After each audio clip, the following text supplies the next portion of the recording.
नमस्कार दोस्तों, आप देख रहे हैं CDM इंडिया। दिन भर की 5 बड़ी खबरों को लेकर एक बार मैं आपके सामने फिर से हाजिर हूं। पहली खबर है राम मंदिर ट्रस्ट के अध्यक्ष जो कि कोरोना पॉजिटिव पाए गए हैं। दूसरी खबर है पीएम के गृह राज्य में ही पीएम योजना हुई रद्द। तीसरी खबर है सुशांत सिंह राजपूत परिवार को मिल रही हैं धमकियां। अगली खबर है सरकार की लीक हुई गोपनीय रिपोर्ट पर क्यों बचा बवाल। और पांचवी खबर है राज्य सेवा की परीक्षा डेट हुई तय। चलिए खबर बताते हैं। समाचार एजेंसी ANI के अनुसार महंत गोपाल दास कोरोना संक्रमित पाए गए हैं और यूपी के मुख्यमंत्री योगी आदित्यनाथ ने उनका हालचाल लिया है। तत्काल डॉक्टरों की टीम यहाँ पे भेजी गई। उन लोगों ने पूरी छानबीन की, दवाइयाँ भी दी। फीवर नॉर्मल है इस समय। कुछ हल्की ब्रेथलेस टाइप की समस्या थी सांस में, तो ऑक्सीजन लेवल भी महाराज जी का इस समय सैचुरेटेड है।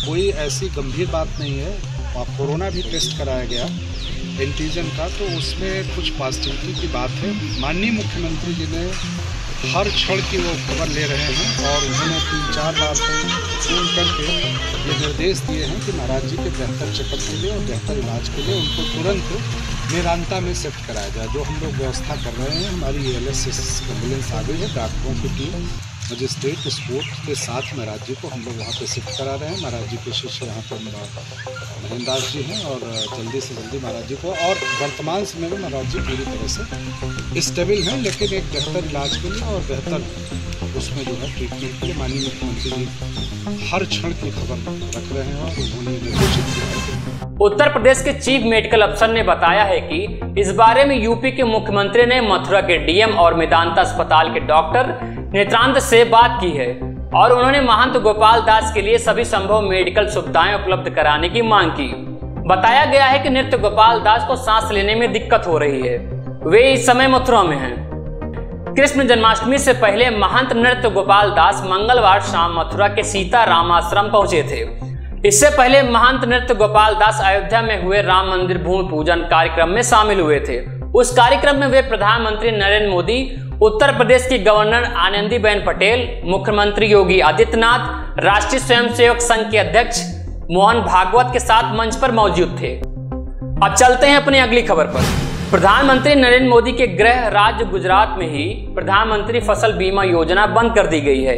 कांग्रेस ने आरोप लगाया है कि इस योजना में व्यापक पैमाने पर भ्रष्टाचार किया गया है। कांग्रेस ने कहा है कि हर वर्ष 15 से 20 हजार करोड़ रुपए का घोटाला हुआ है और किसानों को इसका लाभ नहीं मिला। कांग्रेस ने राज्य में फसल बीमा की आंकड़े सार्वजनिक करने की मांग की। अब गुजरात की विजय रूपाणी सरकार ने PM फसल योजना बंद करते हुए उसकी जगह नई मुख्यमंत्री किसान सहाय योजना घोषित की है। अब बढ़ते हैं अपनी अगली खबर पर। सुशांत सिंह राजपूत के केस में उनके परिवार की ओर से एक बयान जारी किया गया है। परिवार का आरोप है कि हमें सबक सिखाने की धमकी दी जा रही है। एक एक करके सबके चरित्र पर कीचड़ उछाला जा रहा है। सुशांत से उनके संबंधों पर सवाल उठाए जा रहे हैं। तमाशा करने वाले और तमाशा देखने वाले यह न भूले कि वो भी यही हैं। अगर यही आलम रहा तो क्या गारंटी है कि कल उनके साथ ऐसा नहीं होगा। हम देश को उधर क्यों लेकर जा रहे हैं जहां उनके जागीरदार समझने वाले अपने गुर्गे मेहनत कश को मरवा देते हैं और सुरक्षा के नाम पर तनख्वाह देने वाले खुलेआम बेशर्मी से उनके साथ लग जाते हैं। सुशांत के पिता ने एक चिट्ठी जारी किया है जिसमें लिखा है कि सवाल सुशांत की निर्मम हत्या का है। सवाल यह भी है कि क्या महंगे वकील और कानूनी दावपेच से न्याय की भी हत्या कर देंगे। इससे बड़ा सवाल यह है कि अपने को एलीट समझने वाले, खुद को सुपीरियर समझने वाले, पीड़ितों को हिराकत से देखने वाले नकली रखवालों पर क्यों लोग भरोसा करें। अब बात करते हैं अपनी चौथी खबर की। ऑल असम स्टूडेंट यूनियन ने 1985 में हुए असम समझौते के क्लॉज 6 के अमल पर केंद्रीय गृह मंत्रालय की एक उच्च स्तरीय कमेटी की गोपनीय रिपोर्ट को सार्वजनिक कर दिया है। इस रिपोर्ट में कमेटी ने असमिया लोगों की पहचान और विरासत के संरक्षण से जुड़े उपाय पर अपने सुझाव दिए थे। दरअसल भारत सरकार ने पिछले साल जुलाई में सुप्रीम कोर्ट के रिटायर्ड जस्टिस BK शर्मा की अध्यक्षता में 14 सदस्यीय एक उच्च स्तरीय कमेटी का गठन किया था। इस कमेटी में आसू यानी असम स्टूडेंट यूनियन के 3 सदस्यों को भी शामिल किया गया था। कमेटी ने 25 फरवरी को असम समझौते के क्लॉज 6 के अमल से जुड़ी हुई अपनी रिपोर्ट मुख्यमंत्री सर्बानंद सोनोवाल को सौंप दी थी। सरकार ने यह रिपोर्ट गृह मंत्री अमित शाह को भी भेज दी थी। आसू के अध्यक्ष दीपांकर कुमार नाथ कहते हैं कि उच्च स्तरीय कमेटी की रिपोर्ट को भेजे हुए हमें 5 महीने बीत गए हैं। लेकिन केंद्र सरकार अब तक इस मामले पर खामोश है।